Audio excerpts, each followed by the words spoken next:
We all know that junk food is no good for us, and yet it remains the most popular type of food in the world. Once the bane of American waistlines who found themselves the butt of jokes around the world, now people all over the globe are experiencing their own obesity epidemic, thanks to the proliferation of fast food in their countries. Modern lifestyles have caught up with people everywhere, and long work days with short breaks typically make for quick meals, and nothing makes for a quicker meal that helps you hate a little less your soulless corporate 9-to-5 like a Big Mac and fries. It's not just fast food though that's plaguing our waistlines and eroding our health, it's other junk food items which are made to be quickly consumed, effortlessly prepared, and taste great despite having poor or little nutritional content. These are things like any number of prepackaged cakes and pastries, ready-to-eat meals that only need microwaving and are loaded with sodium and low on nutrients, and processed meats made from the more questionable parts of the animal that are pre-sliced and ready to slap between two pieces of bread for a quick, convenient sandwich. Of course, that bread is a problem as well, because white bread is notoriously low on nutrients,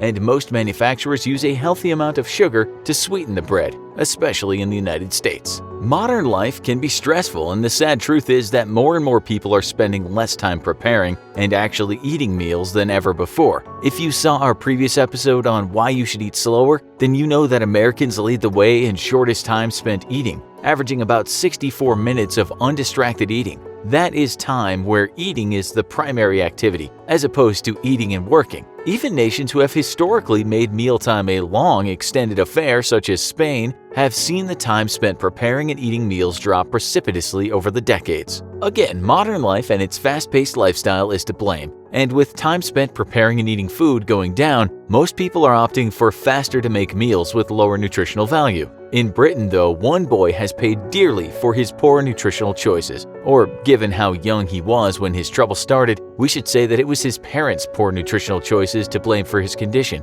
The parents claimed that this child was a very picky eater and would refuse any food that wasn't chips, French fries, plain white bread, and processed pork products. If you're familiar with the food pyramid, you'll quickly realize that this kid's food intake resembled less a pyramid and more a pillar, made up primarily of grains and meats. White bread, though, as we mentioned, is notoriously nutritionally deficient versus, say, wheat bread, and processed pork can have even less nutritional value than actual pork cuts, steaks, and pork chops. It's made out of the leftover pieces of the animal after those cuts have been removed from the carcass. Also, things such as bologna typically have a great deal of sodium, nitrates, and preservatives added, which, when over-ingested, can wreak havoc on your health. French fries or chips also lose much of their nutritional content when they're fried, which is why health experts encourage people to bake their French fries instead, or eat baked chips rather than traditional fried potato chips. Sadly for this young boy, his parents did none of this, and due to his refusal to eat anything but these foods, they allowed him to continue eating his diet.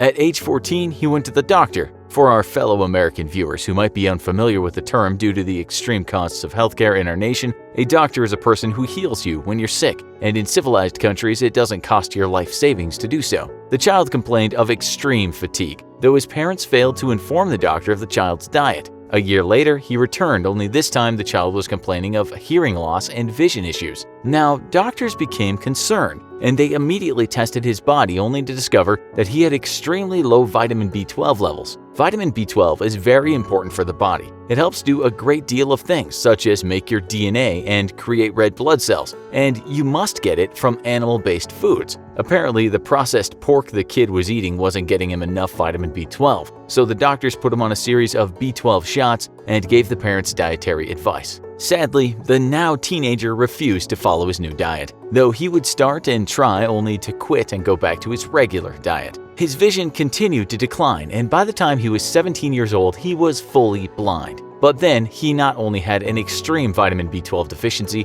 but he was also low on copper, selenium, and vitamin D levels, along with a high zinc level and a reduced bone density, all because of his extremely poor diet. Even if he fixed his diet, though, the boy would never see again. Despite his nutritional condition, though, the teenager had a perfectly normal body mass index and had no outward signs of malnourishment. This is what makes non-fast food junk food so insidious, and the damage it causes so difficult to spot. When you can look perfectly fine on the outside, while on the inside your body is slowly breaking down because of a lack of nutrients. The teenager's poor diet had led to nutritional optic neuropathy, a condition in which a lack of nutrients begins to affect the functions of the optic nerve. Typically, though, this condition is seen in nations with starving populations or with individuals who are unable to absorb nutrients from the food they eat or have bowel issues. Due to the emergence of processed foods, though, this condition is now appearing in people who simply eat extremely restricted diets. Sadly, had the teenager changed his eating habits even just a year before his vision went completely, he would likely have made a full recovery. After so long of terrible nutrition, the optic nerve had degenerated enough to permanently blind him. His hearing had also been affected, and there's concern that the damage the brain had suffered may manifest with mental illness later in life. Parents of the teenager today report that he suffers from extreme depression due to his condition and has dropped out of college. His mother has had to quit her job to become a full-time caretaker, and though they try to improve his diet, he still refuses to eat better food.